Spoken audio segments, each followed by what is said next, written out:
Hello, can you hear me? Yes, we can hear you. Okay, thanks. I will go on mute. This is Senator Bobby Joe Champion. I'll go on mute.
All right, we're going to go ahead and get started. Good evening, everyone, and welcome to the Minnesota Voices on Climate Change, a joint caucus event. My name is Josna Harris, and I'm the Director of Community Engagement at Climate Generation, a Will Steger legacy. And I'm joining you from the Twin Cities on the occupied land of the Dakota and Anishinaabe people. I'll be moderating our evening together, featuring a powerful lineup of testimony from scientists, storytellers, musicians, and poets from across our state. Climate Generation is thrilled to co-host this event with the Minnesota House Climate Action Caucus and the Minnesota Senate Clean Energy and Climate Caucus. First, I'd like to thank our legislators who are here tonight. Your presence sends a strong message that you are hearing your fellow Minnesotans and are firsthand accounts of climate change. I'd also like to thank the viewers who are joining tonight from the public to watch via live stream. The testimonies that you will hear tonight are only a few of the powerful stories to tell. Because in this time of the greatest evidence, it is clear that we are all eyewitnesses to climate change. In preparation for this event, Climate Generation mailed each of you, as our legislators, a copy of the Eyewitness Minnesota Voices on Climate Change book, which is a collection of testimonies of our changing climate. And we hope that you enjoy reading it. All of the speakers tonight are here calling for urgent and bold action on climate justice, some that you may recognize from the book. Climate change is not a single issue, but it is interconnected with issues of racial injustice, the pandemic, and the economic crisis that we are facing. Climate change amplifies every challenge facing our communities. Minnesota holds many of the worst racial disparities across health, housing, income, and education that make communities of color among the most impacted by climate change. The opportunity is now to prioritize climate justice and to rebuild our economy in a way that is rooted in community voices and that addresses the multiple impacts that our communities face. For a long time, we've talked about climate change from mostly a scientific perspective. But in this time of disinformation and polarization, it's our stories that helped us to connect to one another and connect the head and the heart, which is essential to spark and sustain action. Our goal for tonight is to ask you to simply listen. To listen with an open heart and to ponder and process what you hear tonight, and then to act. There will be multiple opportunities that will be before you this session to come together for bipartisan support for climate action that will benefit the health and well-being of all Minnesotans. We are here tonight to call on you as our lawmakers to address the climate crisis in a way that meets the urgency, scale, and intersectionality of the problem. I'm honored to have joining us now for opening remarks, a joint address from the chair of the House Climate Action Caucus, Representative Acomb, and the chair of the Senate Clean Energy and Climate Caucus, Senator Frentz. Well, thank you, everybody. I'm going to defer to my esteemed colleague for her to introduce herself, but I'm Nick Frentz, proud to represent District 19. I live in North Mankato, and I'm the chair of the Senate Clean Energy and Climate Caucus, which boasts 30 of our 31 DFL members, some of whom are on this call. Thank you to Climate Generation for hosting. I'm looking forward to these opening remarks. Hi, everybody. I am Representative Patty Acomb. I represent House District 44B, which is Minnetonka, Plymouth, and Woodland. I am chair of the House Climate Action Caucus, and we have a very active group of members of the Minnesota House that are very engaged on this climate change issue. I want to take just a minute and thank Climate Generation for hosting this event tonight that's going to be filled with Minnesota voices on climate change. Such an important message, and one I think we're all looking forward to hearing. And so you don't really want to hear from me.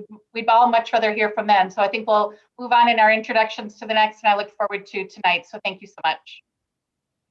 Hey, we were supposed to do 5 minutes. Oh, okay. So then let me go. Okay, go for it, Senator.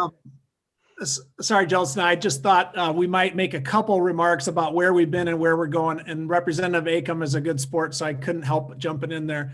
Just a few points about where we've been. We've been denying climate change. We've been making decisions in short term instead of thinking about the health of the planet, and things that people told us 25 years ago when I was a little younger are starting to happen. Things like the melting of the polar ice cap, the warming of the planet, and the storm damage that comes with that. An example of that is it was announced recently that one of the international reinsurance companies, Munich Re, paid $94 billion in United States climate storm-related damage in 1 year, 2020. That's significant. They paid less than half of that the previous year. So we're in an emergency and we need to get moving as a people.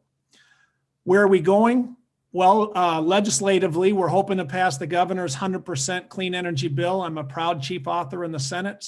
Representative Jamie Long's the chief author in the House. Keep an eye on that as it moves through the House, and we hope to get some attention in the Senate.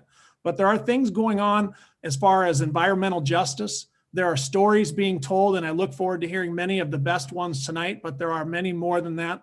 And if you like the merger of energy policy in corporate America, General Motors announced they will no longer be planning to sell internal combustion vehicles by 2035.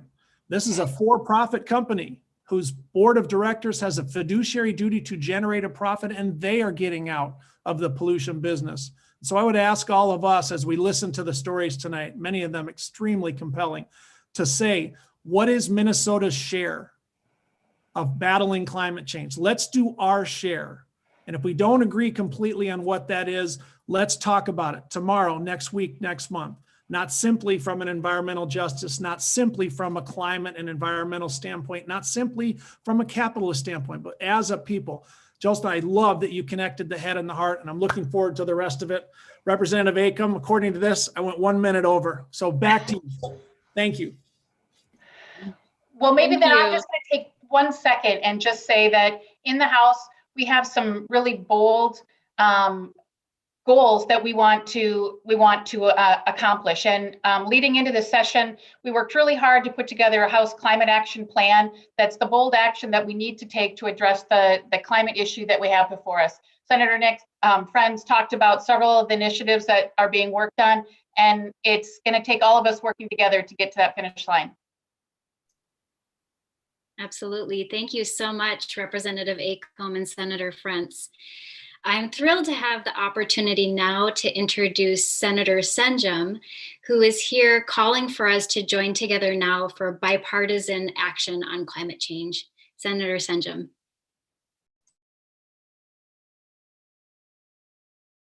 It looks like you're muted, Senator Senjum. That's what the sign There you said. go. Unmute myself. All right. I apologize. Thank you so much for the opportunity to be here with you tonight. Just thinking as we were talking, this group, as well as literally millions across this earth, are standing strong tonight and through the week for their climate, for their humanity, for their earth, and what a proud thing that is to think about from the standpoint of our generations going forward. I don't want to get too melancholy. By the way, my name's Dave Senjum. I'm a member of the Minnesota Senate for 18 years. I happen to chair the Senate Energy Committee this year.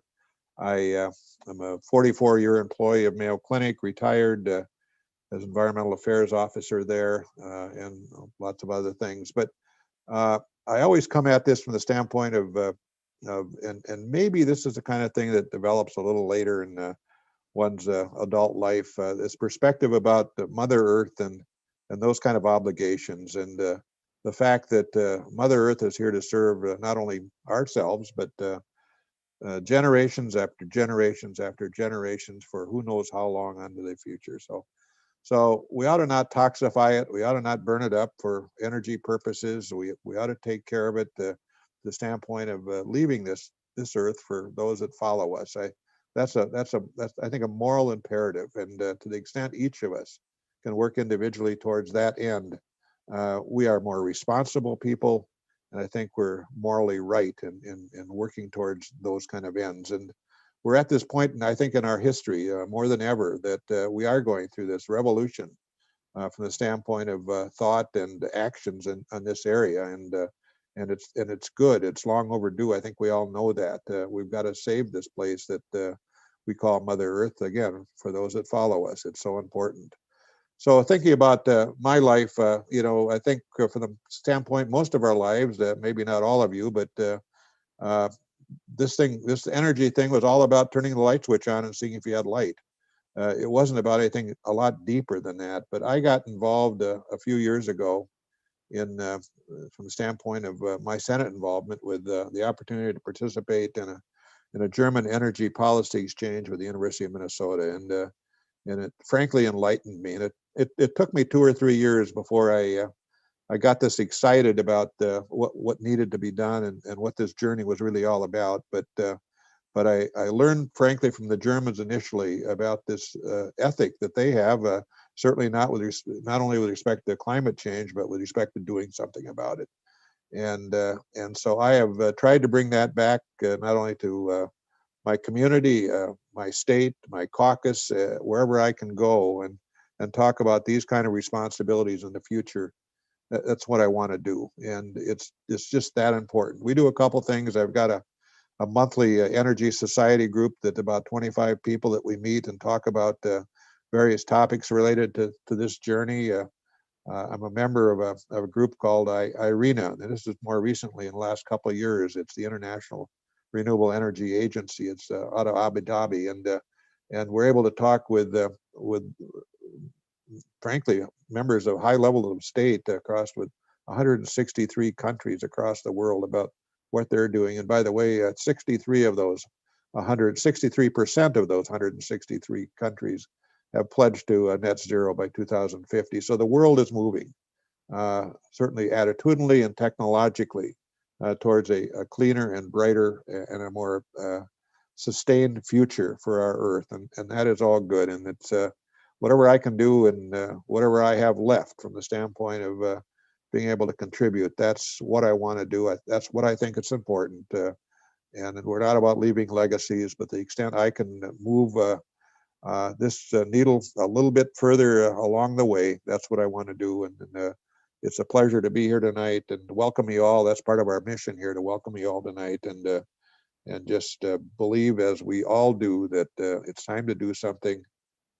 You, as people around this earth, are doing perhaps the same thing tonight, caring about our Mother Earth and wanting it to survive for a good long time. after us. So thank you so much. Thank you, Senator Sanjum, for your words. And I love that message. It's time to do something. I think that's really powerful. And I'd also like to thank Senator Frentz and Representative Acomb for helping to set the tone here tonight and for demonstrating the leadership that we need for bipartisan support. So thank you. Climate Generation is a nonprofit with a mission to empower individuals and their communities to engage in solutions to climate change. And really at the core of our work is the power of personal narrative.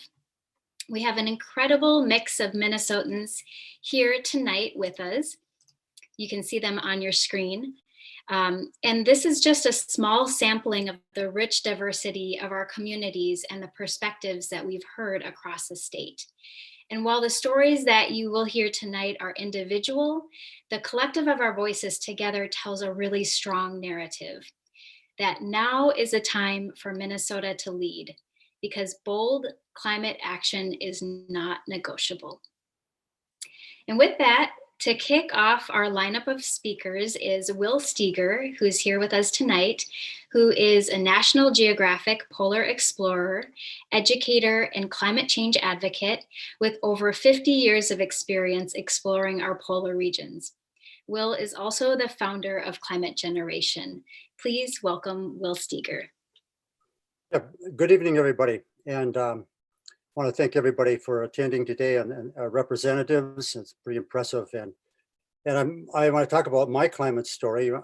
Actually, my climate story began on the most beautiful moment of my life. It was when I first laid my eyes on Antarctica back in 1989 when we set off to cross the continent. To get an idea of the size of the continent, if you take your hand like this and close your fingers and then look at your palm and your finger sticking out here. The palm is the main Antarctic plateau. It's 3,000 miles across, 10,000 feet high. And then the Antarctic Peninsula sticks out about 700 miles into the ocean and points towards South America. We staged our expedition on an island called King George Island, about 100 miles off the tip of the Antarctic continent on the Antarctic Peninsula. And we had exceptional weather. It was very unusual because it's a very stormy place there, and it enabled us within 3 days to get the full expedition into place. We had a twin otter turboprop plane on skis. We did 6 round trip trips across the ocean onto the Larsen, and round trip about 400 miles. And then on July 26, I remember it clearly, 11 o'clock a.m., 89, I set off with my partner, John Louis Etienne, and my 10 dogs on the last flight. And as we lifted off and gained altitude, we were in the midwinter twilight. We're right on the Antarctic Circle. The sun skims across the horizon. It's just an incredible when it's clear. The sky was a lime green, yellowish, kind of blending into green on the horizon. This is a product of the cleanest air in the world, is greenish color on the horizon. Below us was the Bellingshausen Sea, which is on the Pacific side of the continent. And what was strange about the ocean is it was wide open. There wasn't even an iceberg or any sea ice at all. We could see down below in the deep purple color of this ocean. It was open, it was wavy. And off in the distance, 100 miles away, we saw the Antarctic Peninsula, the mountains that were 10,000 feet high that were sticking right out in the ocean. It was just incredible. I mean, it was 100 miles away and we could actually see these mountains. We flew for about half an hour, and then we circled around and changed course in order to cross the Antarctic Peninsula itself. We were too heavily loaded in order to go over the mountains, so we chose a very narrow valley to get through. And the mountains were just sheer. I mean, there were walls 4,000 to 5,000 feet on either side of this deep valley. It would shrink Yosemite if you saw it.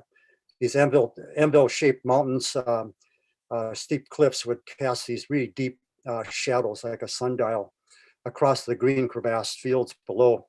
I remember looking across the plain at my partner. We were right next to each other. Our biggest fear were these crevasses, and boy, they were just incredible, the amount, the size and the distance. And we traveled on, and then we saw through the valley the Wendell Sea. The Wendell Sea is the ocean that, or the frozen ocean that crushed Shackleton's ship. And by God, the Wendell Sea was open, and this was a. I never said a word on this plate, but I had a really deep concern for humanity when I never thought that the Wendell Sea could be open. And this is in '89, and it was just the beginning of the changes. And we circled around then eventually to land on the Larsen A ice shelf, which is the largest land feature I've ever seen in my life. The Larsen ice shelf itself stretched out 60 miles into the ocean from the mountainous coastline, and then dropped 1,000 feet sheer ice right into the ocean. We landed, we were greeted by our crew, and then the next morning we started on our 222-day journey across. It took us 30 days to cross the Larsen A, B, and C ice shelf. We saw the true beauties of Antarctica, and along with the terrors of the storms, the crevasses, we crossed the mountain ranges that separated these great ice shelves. And then we rose up on the peninsula where we had 60 days of storms, and Providence was on our side. We were able to get across the plateau. The second winter set in, we had 100 below wind chills. We made it to the other side. I spent the next year and a half in Washington, D.C. working on the Antarctic Treaty. The Antarctic Treaty was going to open up Antarctica for exploration for minerals, but through a lot of work, this was changed. And 1991, George Bush signed the treaty, and Antarctica was preserved. And then 12 years later, found me in my cabin in northern Minnesota. It was the morning in March. I remember it distinctly, end of March. I was lighting my fire. I had a friend that was up, brought a Minneapolis Tribune newspaper. And generally, if I have newspaper, when I'm lighting the fire in the morning, I kind of skim through it and read it as I'm burning it. And I remember about page 8 or 9, there was headlines again in the back pages with bold print, Larsen B ice shelf disintegrates.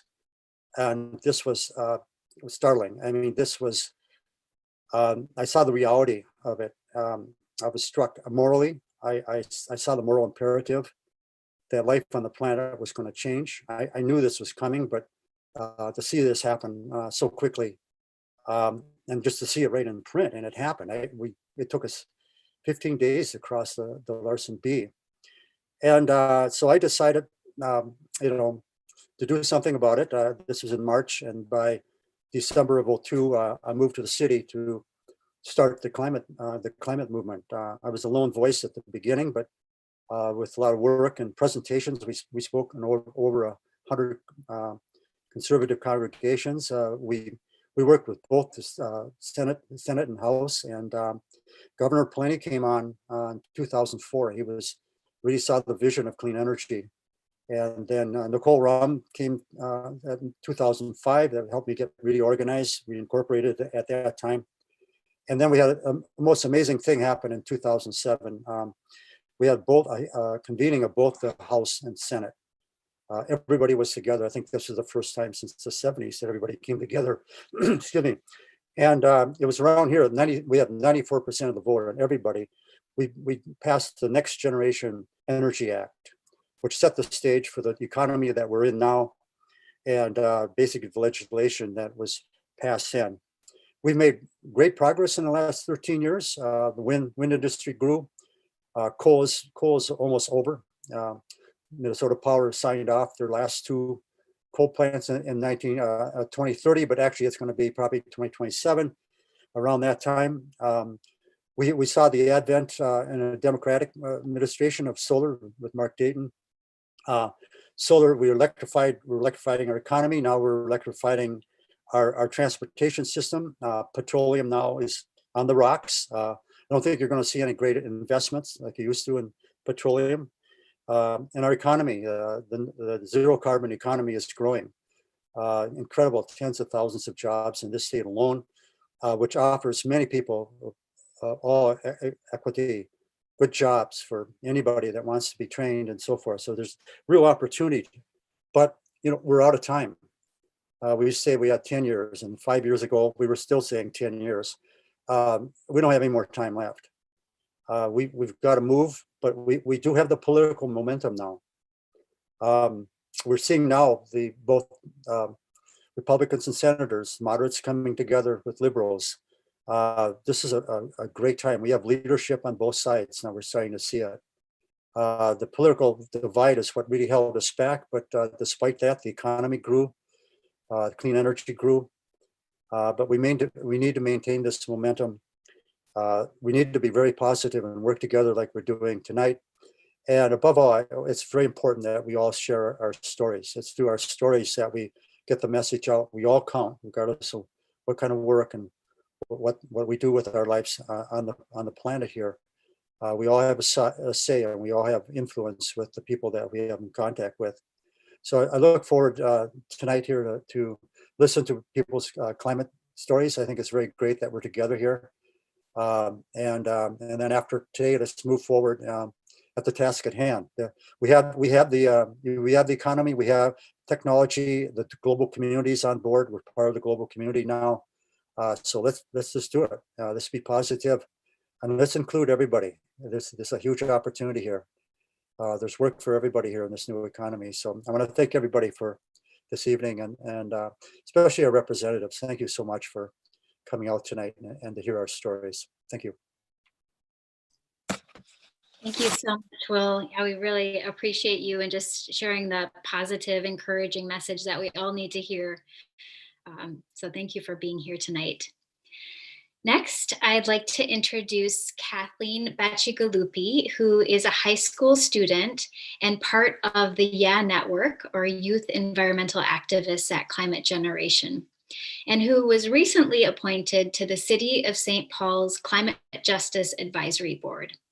The piece that Kathleen will read was co-written with youth leader Soni Shah from Rochester and adapted from Soni's personal story.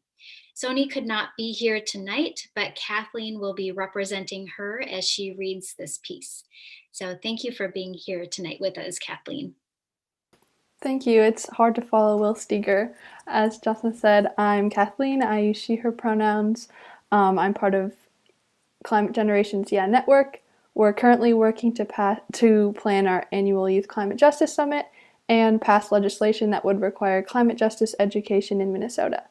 Soni and I wrote this last winter and includes her personal climate story.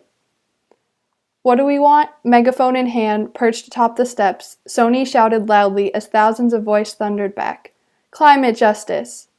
Soni felt empowered. Her voice had been heard. People listened and responded to her plea.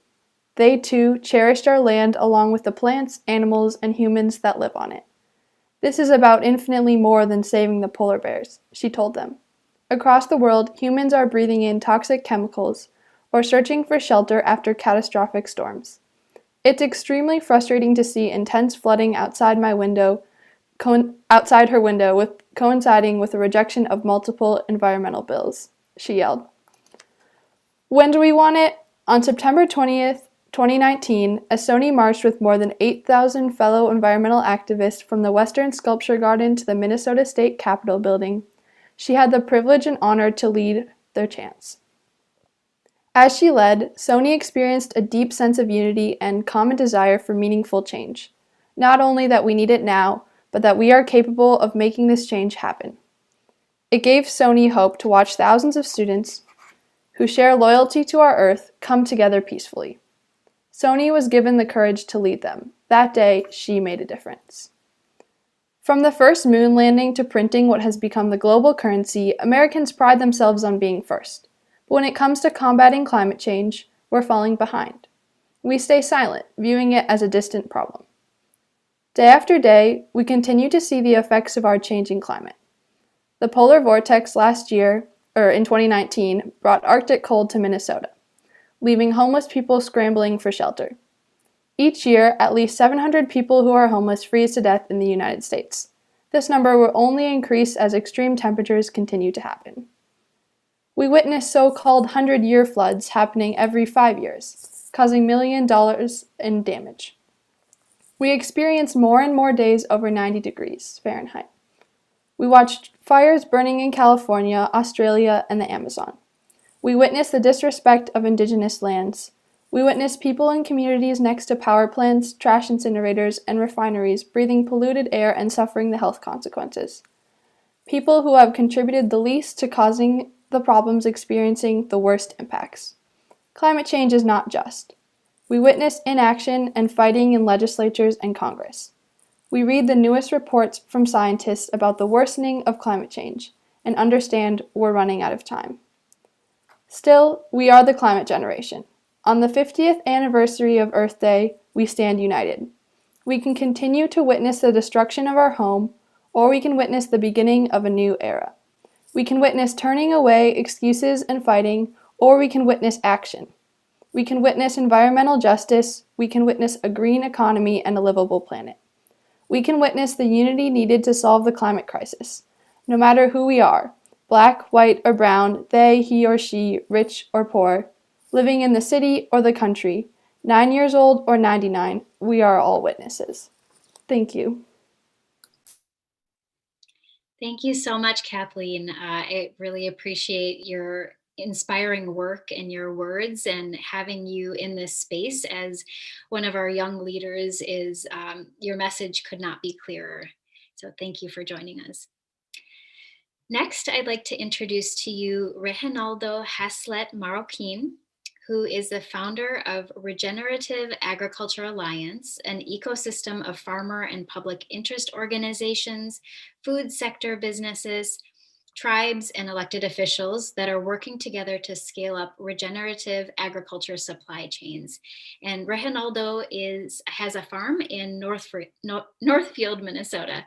Thanks, Reginaldo, for being here with us. Thank you. And let's remember that agriculture is responsible for putting out almost 40% of the CO2 that is actually causing the climate change. But it's not just that, the ripple effect is just unsurmountable, unmeasurable, incredibly impactful. I am a farmer, I am an activist, and I am a regenerative agriculture business developer based out of southern Minnesota. I am originally from Guatemala. And since moving to Minnesota, I have dedicated myself to supporting our state's movement towards a regenerative agriculture system. Yes, I have endured many challenges, but through hard work and collective action, we have also succeeded at many levels of building our communities, supporting the climate, our local ecology, protecting water systems, eliminating toxic chemicals in agriculture, and increasing the profitability of our small farms, all at the same time of increasing healthier foods and healthier communities. Through work in regenerative poultry, we are building a regenerative future for Minnesota. We're delivering a competitive advantage and innovations for the state. We request that you pay attention to the outcomes we are achieving and that you join us instead of working against us.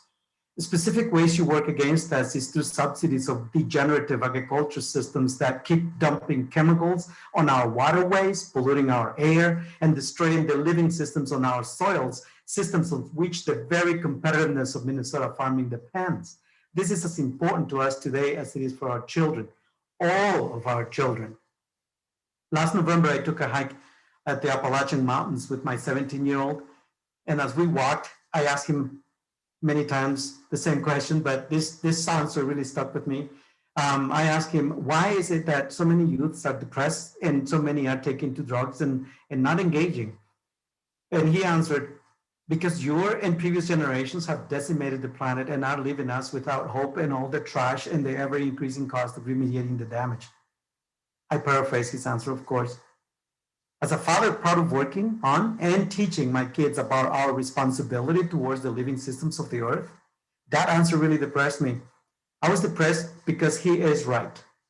It is us, the adults, who are supposed to have internalized this level of intellectual understanding of what we are doing to our ecosystem, take leadership to correct the wrongs, and start remediating the damage we are doing to our current and future generations. I am thankful for the many blessings we enjoy in this country. And as an immigrant, I have done my best to give back, work hard, and be responsible from a social, economic, and ecological point of view. I hope you agree and can join our communities to promote a different and a better future. I urge you to dismantle obsolete systems, but also help us replace those systems with innovations in regenerative agriculture aimed at restoring soil health, cleaning up our waterways, and replenishing our large-scale underground water reservoirs. Recently, I worked with the legislator legislature in the Minnesota Council on Latino Affairs, the Minnesota Farmers Unions, and multiple other partners to introduce a line in a bonding bill with which allocated $250,000 for the exploration of a regenerative agriculture development park in southern Minnesota. Now, these are important resources, and I'm thankful for that every day.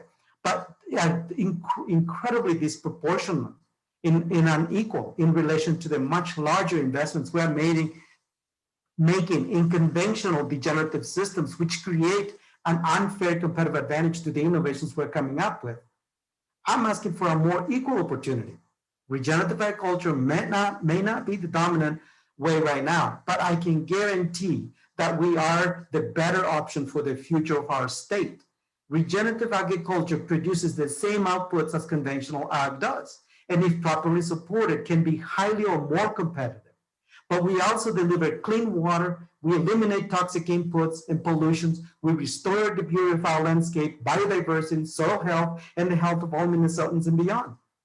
Why is there such blind eye to these systems? It is intellectually absurd that it is not at the top of every legislative priority. There is an obvious unfair influence and inequitable space for our ideas to be heard.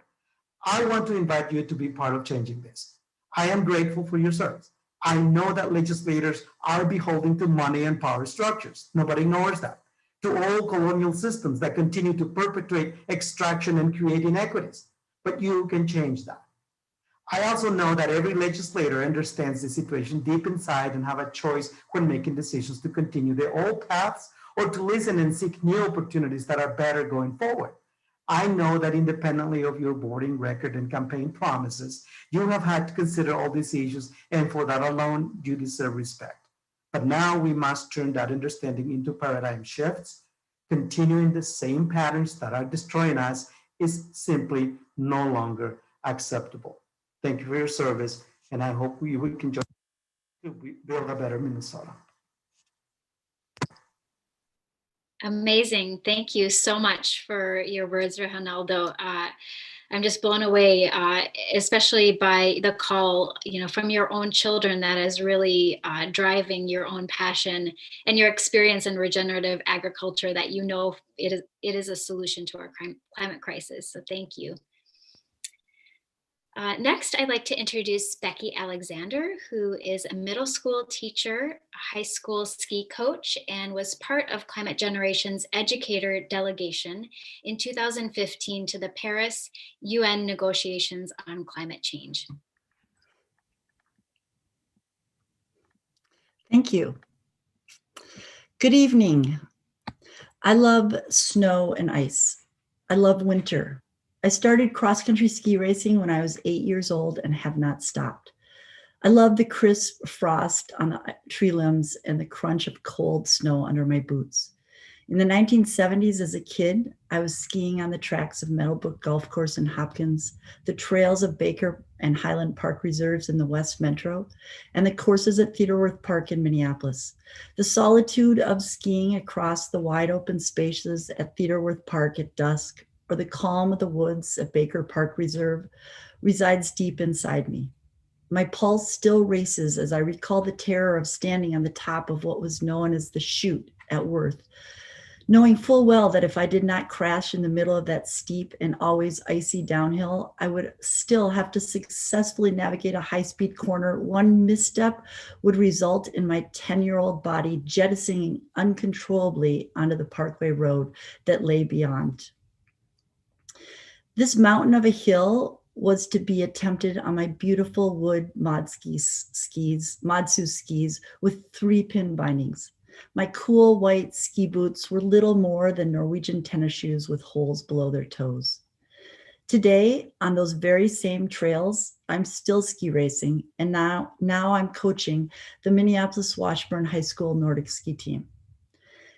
Now what I once called terror, I call exhilaration as I approach the very same downhill. Today, the grooming's better. It's incredible, actually. And the current equipment is fantastic, offering so much more control than my stylish 1970s gear. But the major difference in my beautiful sport is the snow. When I was young, we could ski all winter long every winter. In low snow years, we skied on Meadowbrook Golf Course, but most years we reveled in the many kilometers of ski trails in the greater metro area. Even my junior year in high school, the winter of 1980-81, when we were not old enough, or when there was not enough snow to ski on the golf courses, it was cold enough to ski on the wind-blown snow of Medicine Lake. That year, the entire season of practices and races were held on various lakes throughout the metro. We were rewarded my senior year with good snow. Today, cross-country ski racers in the area cannot rely on lake skiing and the golf courses. The lakes are not freezing early enough, and the increase in winter rain events means that there's often not enough snow for golf course skiing.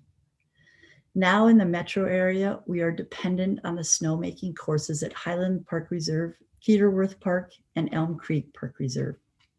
I'm thankful for this luxury, which has become a necessity for my sport. The grooming of these trails is fantastic, and the loops are challenging, but the total number of kilometers available at each park is 5 kilometers, 7 kilometers, and 2.5 kilometers, respectively. Of course, there are environmental issues related to increased snowmaking, but as a family of skiers, my sons are expert at skiing on regroomed snow. Over the years, cutting through fresh, fluffy, new snow on skis is a rare treat for my boys. The change in the local cross-country ski scene has brought climate change home to me. I have experienced the change in Minnesota winters over time. As a teacher, it has become imperative for me to teach the science of climate change to my 8th grade students. When I began, I needed something tangible to start as a starting point in the conversation on climate with my students. My experience with snow as a skier was not something I could show my students. So I began a mission to visually record change due to climate within my lifetime. In addition to snow, I love ice, glacial ice to be specific. I headed back to glaciers I had been to previously in an effort to identify change during my lifetime. And I found change. Every glacier that I had the good fortune to visit in Norway, Iceland, Greenland, Montana, and Alaska was smaller. This is where I start when I start teaching climate change. I start with the change of snow and ice that has occurred in my lifetime. The Minnesota High School League Nordic ski season is in full swing. In December, when we started the season, we were limited to artificial snow loops. Across the state, there are 8 artificial snow loops for cross-country skiing. The 3 in the West Metro. In addition, there's 3 kilometers at Mount Itasca Winter Sports Center in Coleraine, 2.5 kilometers at Grand Avenue Nordic in Duluth, 1 kilometer at Riverside Park in St. Cloud, 2.5 kilometers in Edina, and 3 kilometers in Winona. The teams that did not have access to artificial snow continued dryland training through the end of December, as the lakes across the state were not safe nor snow covered. Once we had adequate snow in early January, a winter rain event closed the natural trails. Thankfully, the recent snow has opened most of the natural trails across the state. The arrival of my favorite season fills me with a sense of responsibility. The responsibility to educate my sons, their friends, my athletes, and my students in the science of climate change. The students I teach and coach were all born after 2002. It is this generation who will be living with, adapting to, and solving issues related to climate change. These amazing young people will be the problem solvers, the critical thinkers, the agents of change for the future. I have full confidence in them. Yet we, now, in this moment, we must lay the groundwork for their success. I ask you to help Minnesota lead in climate-friendly policies. Thank you. Thank you so much, Becky, for sharing your eyewitness of your love and loss of our Minnesota winters and really bringing that back home for your students as a parent and as a ski coach. Thank you for being here. Next, I'm glad to introduce Dr. Katie Backus-Casamanil, who is a professor at the University of Minnesota School of Public Health, where she teaches classes and leads research to improve health equity. She's also a mom to 2 amazing kids and a pet gecko. And Katie will be sharing a poem with us this evening. Hi, everyone. Good evening. I am so delighted to be here among this wonderful group of people. My name is Katie Backus-Casamanil. I use she, her pronouns. I am a white and Anishinaabe woman on Dakota land, and I'm going to share a poem with you today. I have never before published a poem. I have never before spoken one publicly. So bear with me as we do this. And I wrote this poem because of the hope that I felt as the voices of Indigenous women rose into positions of leadership here in Minnesota and across the land. So I'm happy to share with you. I'm going to read right from the book that I hope you all have as well. This poem is called Bago Senim, Hope. 3 strands of sweetgrass, braided, entwined. Wisdom, nurturance, love. Indigenous women rise strong of this land, for our future. When Native voices lead, there's resonance in the water, the air, the plants and creatures. So injured from centuries of exploitation and neglect, still enduring, still containing all of the essential knowledge of resilience, revealed in Anishinaabe Kwe, leading us forward, onward to a restoration of social and environmental justice. We are stewards of this place. Sweetgrass, the long hair of Mother Earth, is a gift and a reminder of our duty, and the honor of following the path built by Indigenous women, and the gift of hope. Hope that our earth will return to sacredness. Thank you so much, Miigwech. Thank you so much, Katie, for joining us and sharing your gorgeous poetry. I think it is just a testament to why we want to include poetry as part of our testimony this evening, because it really bends the ear to listen in a different way with compassion, which we all need more of right now. Thank you for your work. Next, I'd like to introduce Dr. Heidi Roop, who is a climate scientist with over a decade of direct experience documenting our changing planet, from Antarctica to our own backyard here in Minnesota. Welcome, Dr. Roop. Thank you so much, and thank you for this opportunity, and to all of you who are listening and participating for taking time to participate in this critical conversation. After that poem and acknowledging that we're a little over halfway through the program, let's just take a minute to soak this all in, to take a deep breath. As you pause and breathe, I'd like to ask you to conjure up an image of what it is we're talking about tonight, and that's planet Earth. Perhaps that image resembles the first whole Earth image from space captured during the Apollo 8 mission back in 1968. Or maybe the blue marble image taken in 1972 on NASA's Apollo 17 mission. Take a breath and hold this image in your mind. What does this visual inspire for you? What words come to mind? Despite tonight's topic, my hope is that for many of us, this image inspires awe, wonderment, and gratitude. Our reality, however, is one where we need to hold that awe and inspiration and gratitude alongside the reality of the loss and change that has already and will continue to result from the impacts that we've had on this planet. Of course, at this scale, as we hold this image in our minds, it's hard to comprehend these changes and the fact that our actions over the last 120 years have so profoundly changed the place that we all call home. But critically, as you're hearing tonight, change is happening on scales that are not so hard to comprehend. Those changes are here in our own backyards, in our communities, and happening in our own lifetimes. As a climate scientist, I think this is quite the privilege, I get to think daily about our Earth and its complex, beautiful, and fragile systems.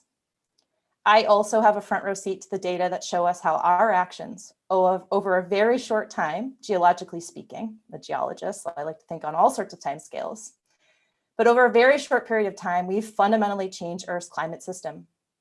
My colleagues and I have provided reams of data that show our climate is changing and what the future might hold. I myself have had the great opportunity to collect samples of Antarctic ice that contain ancient atmosphere over 100,000 years old. I've recovered sediments from the bottom of lakes in Greenland and Alaska and New Zealand to understand past climate variability.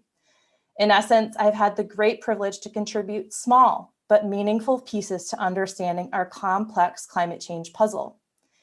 But today, these data and what they show us are not my main point. We have the evidence, we have consensus on the causes of climate change, we're seeing the impacts, we're seeing them today. As has already been pointed out this evening, climate science alone is critical, but completely insufficient to solve this problem. Climate change solutions need to fit into a complex system of competing drivers and priorities as we make decisions about how to manage our built environment, our green spaces, our farmlands, our ecosystems, and our own health. Effectively managing these risks means we need to bring a climate change lens to all of our work as we look to solve a range of issues we face today, whether those are economical, societal, or environmental issues, or as often is the case, a wicked combination of all of those. Implementing effective responses to these grand complex challenges requires us to intensify our cooperation coordination. It requires us to be proactive rather than reactive. It requires us to authentically listen, to think creatively, and to better understand one another's differing perspectives and our needs. It requires us to embrace alternative models for science, for policy development, and for funding. It requires a critical evaluation of what constitutes legitimate knowledge as it relates to these issues, and it requires us to redefine who's part of these decision-making processes. Critically, it requires that our decisions today prepare us for tomorrow. We understand the impacts, we know the consequences. Across the nation, we're experiencing years that look an awful lot like what the climate science community has said the future will look like. Warm, wet winters, persistent drought, increasing wildfire risk, more extreme events. The question is whether we'll heed the messages being sent on these postcards from the future. For my daughter, for our well-being, for the plants and animals we rely on every day, I sincerely hope we can finally rise to this challenge. If we zoom back to that image of Earth, I'd like to quote from one of the first that Kathleen actually referenced earlier today, the moon landing. When Neil Armstrong was asked about how they, quote, pulled off getting to the moon, he said, quote, when you have hundreds of thousands of people doing their job just a little better than they have to, you get an improvement in performance. And that's the only reason we could have pulled this whole thing off. Going to the moon took about a decade to pull off. With climate change, we have about a decade to pull off meeting our global policy targets of pursuing efforts that limit global warming to 1.5 degrees Celsius or 2.7 degrees above pre-industrial levels. So I ask you all this evening to think about how we can all do our jobs just a little better than we have to.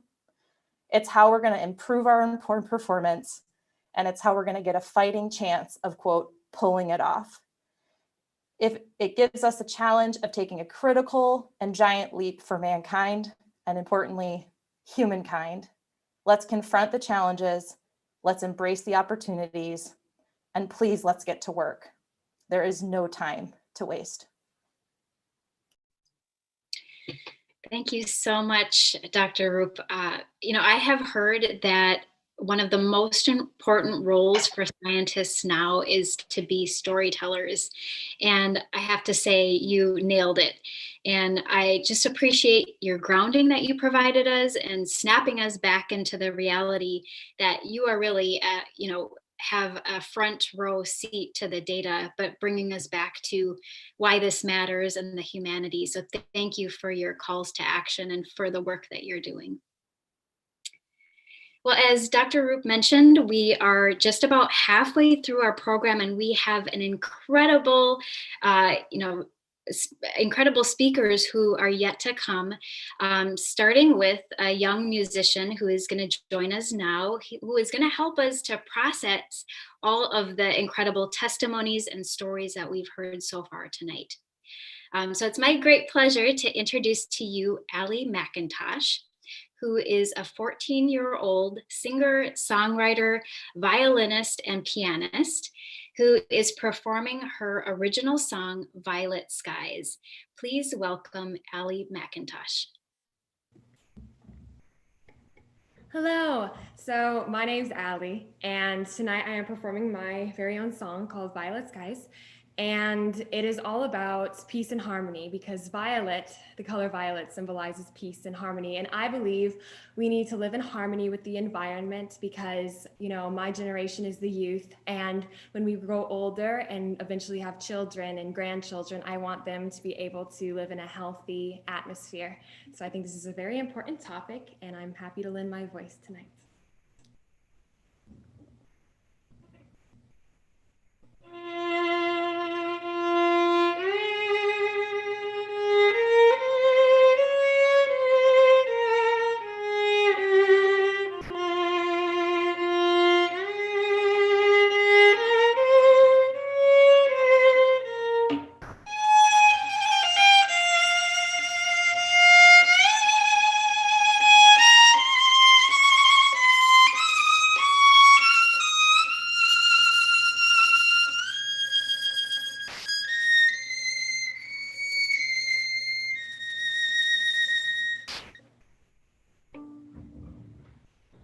I've spent my whole life waiting for a change.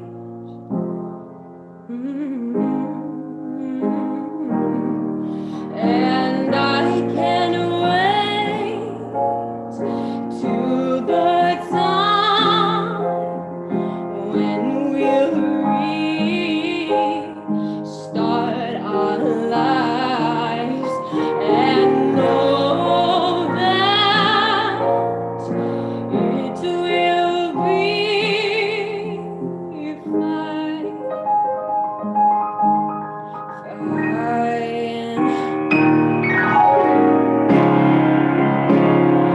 Yeah, we'll be just fine.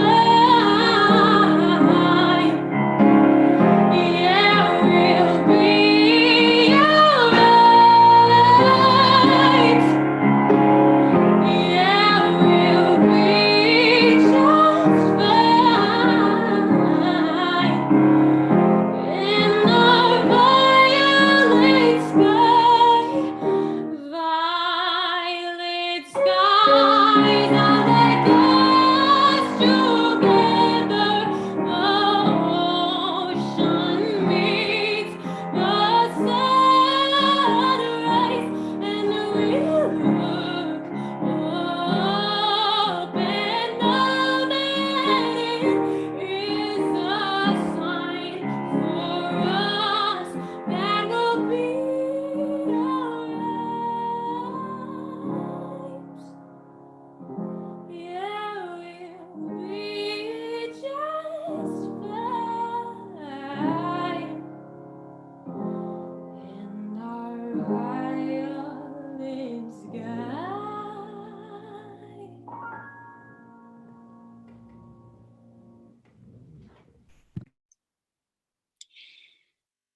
Allie, thank you so much for joining us. That was absolutely amazing. I have chills, and you have such an immense talent. And I'm so grateful that you were able to share with us in such an emotionally compelling way. I had to close my eyes and listen to you, and I'm just really thankful that you could be here with us. Thank you for your music. Next, I am excited to introduce to you Sam Rosemark, who is a youth leader in our climate crisis, who serves as a student body president at the University of Minnesota Morris. in rural West Central Minnesota, where he studies political science and economics. Sam is here with us to share his experience in leading on clean energy. Welcome, Sam.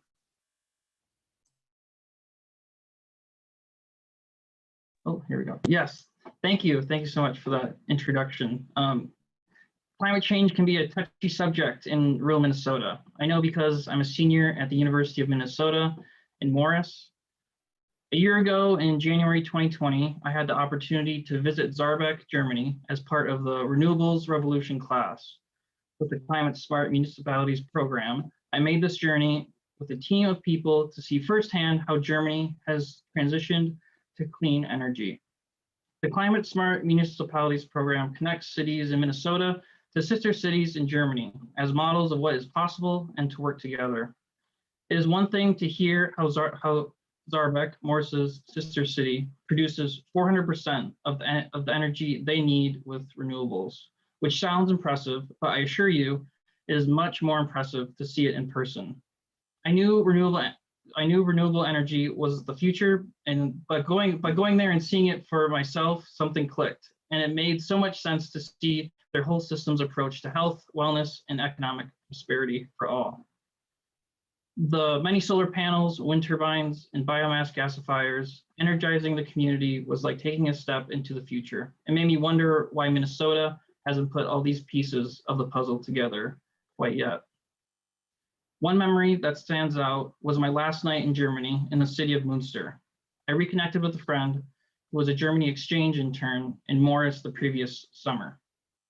We were at a bar talking about the current state of things. Little did we know that this was just before the pandemic hit. I remember our conversation vividly like it was yesterday because it has stuck with me. We talked about if it was too late to do anything meaningful to repair things. He was absolutely certain that it was too late. I saw the deep despair in his eyes and heard it in his voice. But I felt different, especially with the new inspiration of Saarbrück. Now much has changed, but I do still feel hopeful. But we have to act soon and we have to act fast. We also must boldly acknowledge that climate change is happening. I feel hopeful as well about what we can do here in Minnesota and especially in Morris. Rural communities have immense opportunity and stand to gain a lot from the renewable energy transition, just as Saarbrück has by producing and being net exporters of renewable energy. Morris has recognized this. The City Council endorsed the goals of 1, to produce 80% of the energy consumed in our county by 2030, 2, to reduce energy consumption by 30% by 2030, and 3, to have no landfilling of waste generated within the county by 2025. I've learned that goals and solutions like these have a lot to do with the quality of the relationships you build and the conversations that are built over time with those relationships. I presented to the City Council about the Saarbrück trip. We had a conversation, we posed questions, and we shared ideas for the future. I've been encouraged that our City Council has been very supportive of the vision of a clean energy future. My passion for our community has transferred to working with the Morris Model, a coalition of partner organizations on the ground in Morris across city, county, health, and academia, working together to achieve a clean energy future. Through my Morris Model work, I recently coordinated and successfully was awarded a grant to get 2 electric school buses, $500,000 in total for our local school district. Those buses will now replace 2 old, dirty diesel buses. There were people in our community who were initially skeptical about the Morris Model, but the work and results speak for themselves. And clean energy has already helped the community and it has made conversations about climate change and solutions easier. Less hailstorms and extreme precipitation, a more healthy tree canopy, farmable soil, electric buses, energy efficiency, clean water and air, all improve the quality of life and health and well-being. It is pretty hard to dispute that these are better for us all. But make no mistake, we need to act now to take care of our environment, reduce negative impacts of extraction and harm that disproportionately impact the Black, Indigenous, and people of color communities.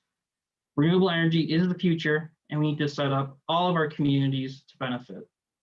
I still have hope that it's not too late to act, but we all have to act soon before it is too late. I hope this conversation we're having tonight helps us get there to pass bipartisan legislation to address the climate crisis. I can meet with my city council, the city can set goals and make efforts, but we still need legislators and every Minnesotan to act. This cannot solely be my generation's fight. Will you act so that my generation and the ones after have clean water, air, and livable and resilient communities? I and others across Minnesota and the world are depending on you to do so. Thank you very much for having me. Thank you, Sam, for joining us. Thank you for your message and your work, and for the vision that you are painting of the clean energy future that is now. And also love your background, by the way. Next, I'm excited to introduce to you Izzy Letterman, who is a 17-year-old disability justice activist who currently lives in Duluth, Minnesota. Welcome, Izzy. Hello. Like she said, my name is Izzy Latterman. I'm 17. I live in Duluth, Minnesota, and I am disabled. People are dying, and we must work now, and we must work fast. This may sound harsh and dramatic, but the reality is even harsher and more dramatic. Every day, the climate crisis and its symptoms kill people, especially those made vulnerable by systemic racism, ableism, classism, and bigotry. As a disabled, chronically ill person, I know a lot about symptoms. To treat a condition, you must both treat the symptoms, like pollution and natural disasters, but more importantly, the root cause. And the root cause is heartless companies and governments putting profit over people.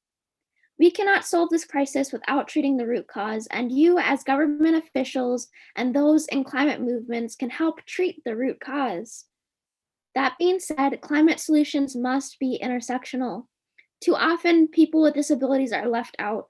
We have become what one writer calls expected casualties or unpreventable losses, with even the people fighting the crisis frequently failing to remember us. We have become background characters in a movement fighting a threat that will leave us especially vulnerable. By 2050, there will be at least 200 million people displaced by the climate crisis, according to The Guardian. Of the displaced, 18 million will be people with disabilities, and that number is expected to increase as catastrophes disable others. Minnesota, and especially my hometown of Duluth, is already being environmental refugees. The New York Times named Duluth one of two cities in the United States, the other being Buffalo, New York, that will be least affected by the climate crisis. People are going to move here, and some of those people are going to be disabled. Are you, the government who still has so much to do to mitigate the crisis, going to aid them? The government already falls short in the aid it provides to disabled people. In order for the government to truly protect people with disabilities, it must start planning to provide quality assistance now. You must set up accessible emergency transportation, ensure that all will have access to the medication they need, and so much more. But you do not need to start from scratch. The government can turn to excellent work already done by organizations such as the World Institute on Disability, which has policy guides on these very things. The fact that there are no protections or preventions or conversations in place is a representation of the ableist society that we live in. We are forgotten and ignored, and that is not acceptable. There is no time to wait. People have already died. During Hurricane Katrina, a woman drowned in her own home because she couldn't walk away to escape. But disabled deaths can be prevented, and the government must act. I have two demands. One, climate solutions must be made now and fast before it's too late. Two, climate solutions must be intersectional and accessible. Disabled people, Black, Indigenous, and other people of color, and working class people are disproportionately affected by the climate crisis and are feeling the effects of it now. You must have your solutions created by and approved by community members that will disproportionately feel the effects of the climate crisis and be impacted most by the solutions. If you do not, I can promise you that I and many others, including the people here, will continue to pester you and host events like this. Thank you so much for listening to me, and I will send a bunch of resources in the chat because you don't have to start from scratch. There's a lot of work already made that you can build off of. Thank you so much, Izzy, for that really clear and pointed message about, really getting to the root of the problem that we're facing. And I love your calls for action. One, that we have to act now and fast. And two, that solutions must be intersectional and accessible.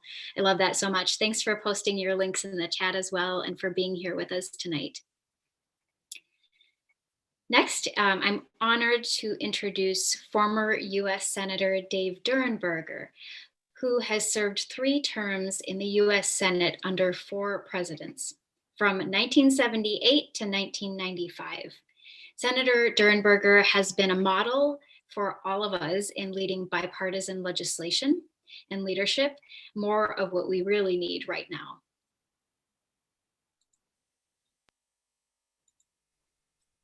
Hi, this is Dave Durenberger, and I'm absolutely delighted to be with you. I wish it could be in person so I could see the many people that are interested in climate change and with the environment in which you, the people who are gathered in this room tonight, are going to make a difference in the world in which we live.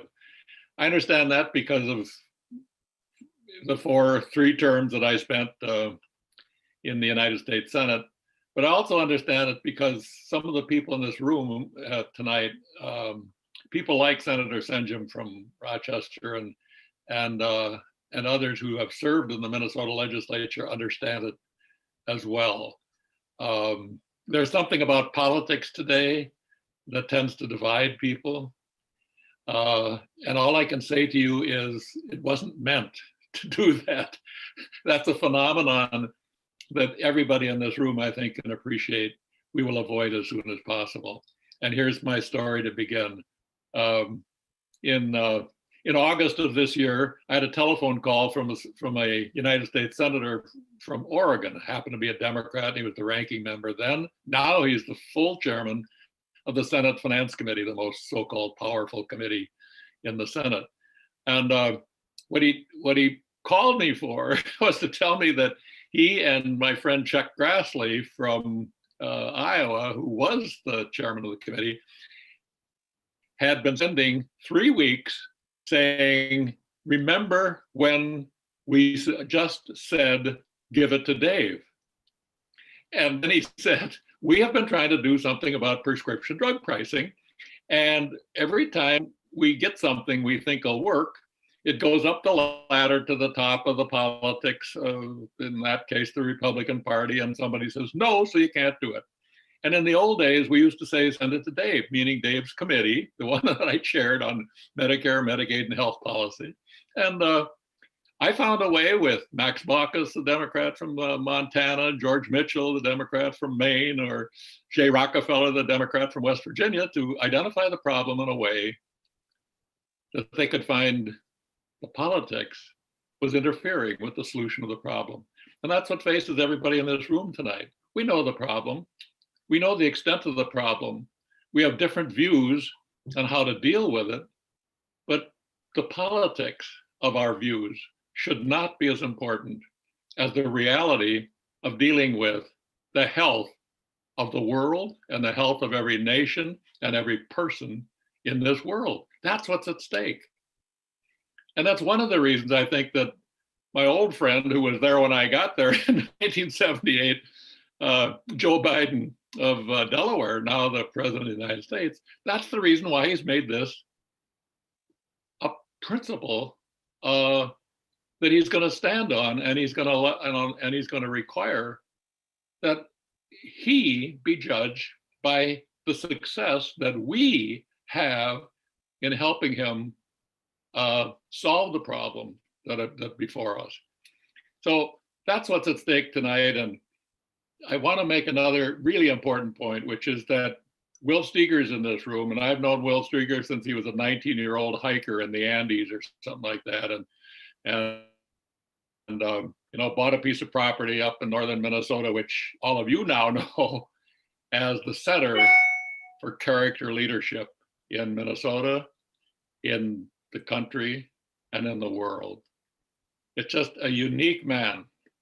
But it's also about another unique man who I met when I was 19 years old, who was then a biker about to challenge the world's record for how many miles, in this case, 50,000, that he traveled. His name was Dan Buettner. Today, Will Steger's name is identified with climate change in the climate generation. And Dan Buettner's name is identified twice on the cover of the National Geographic with blue zones, the healthiest places in the world. And why are they the healthiest places in the world? Dan Buettner, Will Steger, and Dave Dernberger have been meeting together with a now deceased fisherman from Lake Kabetogama in northern Minnesota, Howie Hansen, every year to celebrate the fact that the four of us have become friends because of the leadership that we felt that was generated by each of us in our meetings. The meetings go on with Dan and Will Steger, as we did in just last month, because we believe that you, the people in this room, are about to make a huge difference in the health of the world. It'll be debated as tax issues in some states, and it'll be debated as, you know, not being a priority or misunderstood or oil and gas or God knows what else. But the reality is, it's the biggest health issue the world faces today. And we, everyone in this room, Republican, Democrat, nonpartisan, whatever you may be, share with me and with Will Steger, our leader, the opportunity to change this world today. There's some personal reasons why I've become devoted to climate generation and to climate change and to health reform. Today, they take the form of 14 people between the ages of 12 and 26.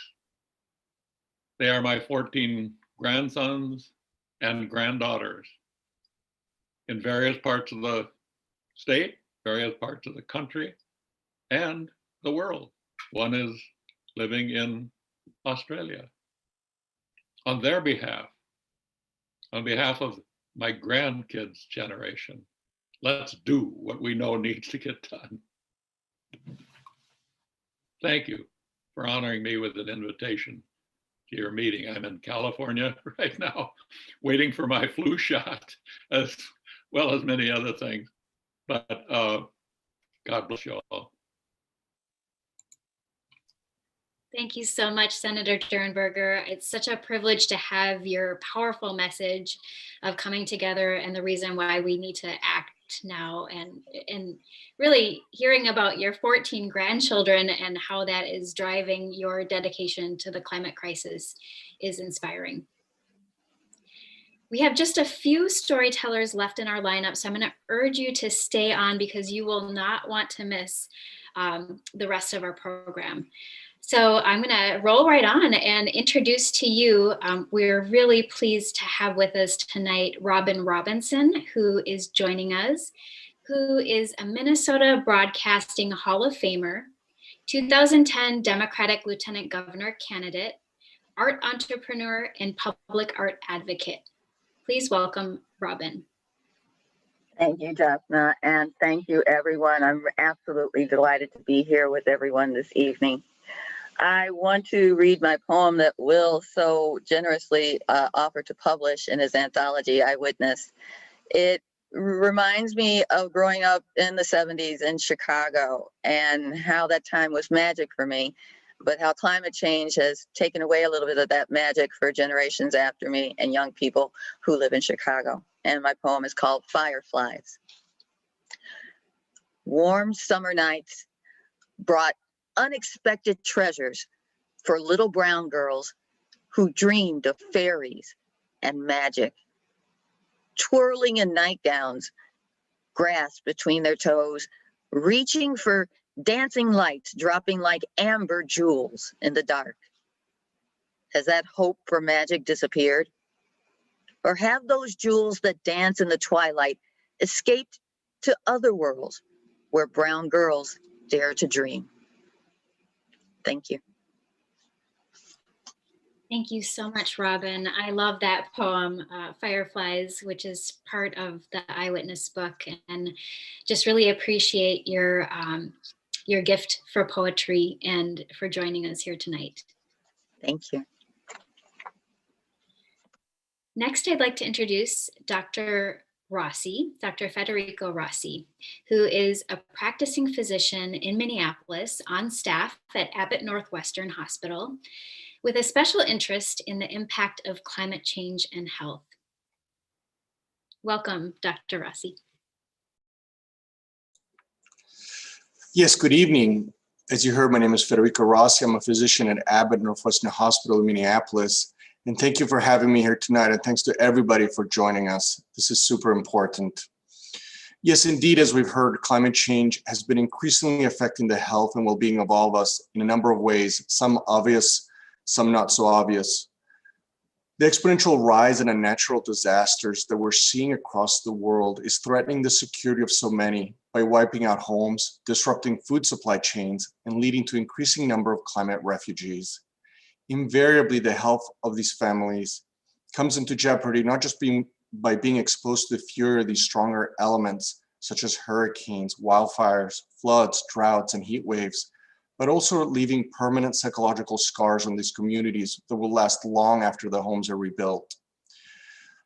A less obvious example is the rise of infectious diseases related to climate change. Locally, Lyme disease, which was a rarity in Minnesota 30 years ago, is now a commonplace diagnosis that can affect any of us who spends time outdoors. This is directly linked to the warming winters, enabling the rise in tick populations. However, the same infectious disease story is seen time and time again with a number of diseases around the world, whether it be Zika virus, the dengue fever, yellow fever, just to name a few. The rise of pulmonary diseases that we're seeing is also clearly linked to climate change. For example, we're seeing a rise in asthma in both adults and children.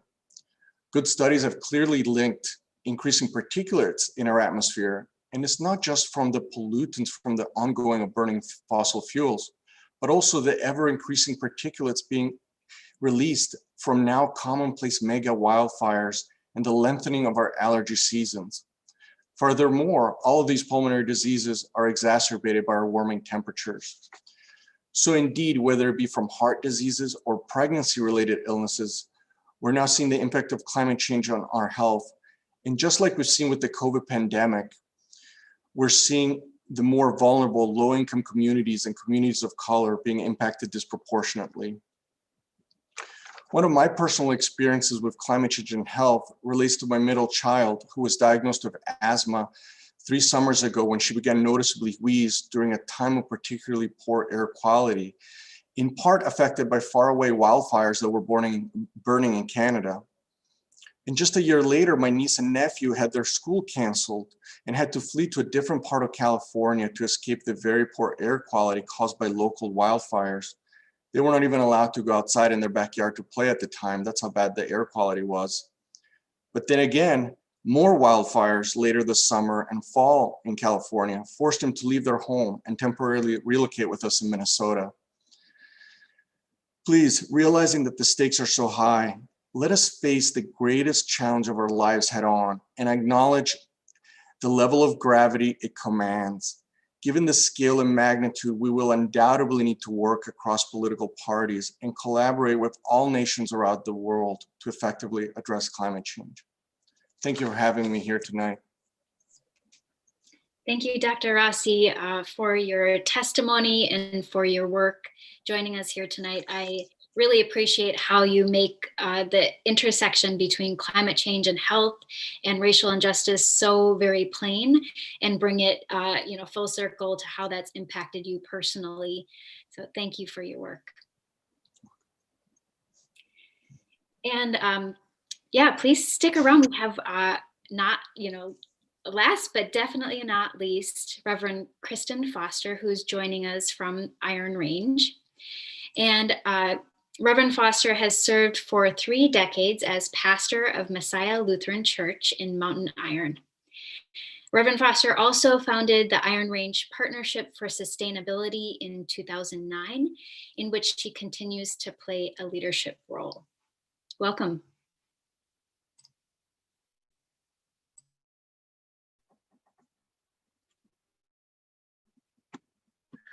There. Well, it has been such an inspiration to hear everybody. And I'm going to come to this conversation just slightly differently from the Iron Range.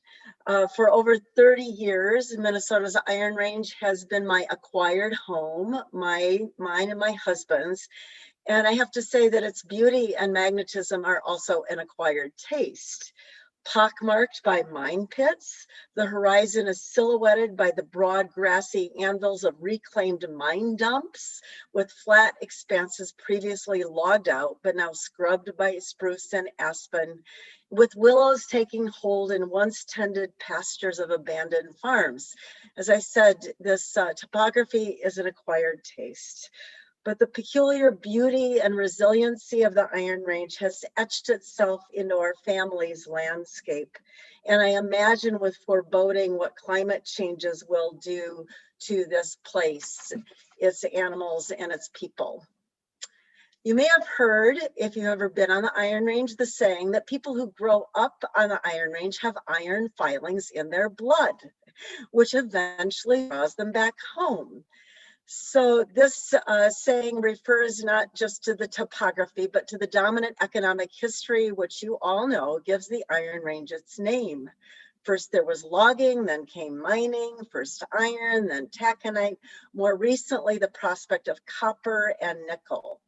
Call it an economy of extraction, where work depends on what can be removed from the ground and shipped elsewhere, most of the profits included. Those who use that phrase, iron filings in the blood, however, know that the magnetism that brings people back to the range is not metallurgical, but relational and ecological. They love this place. It is home. This is the conundrum.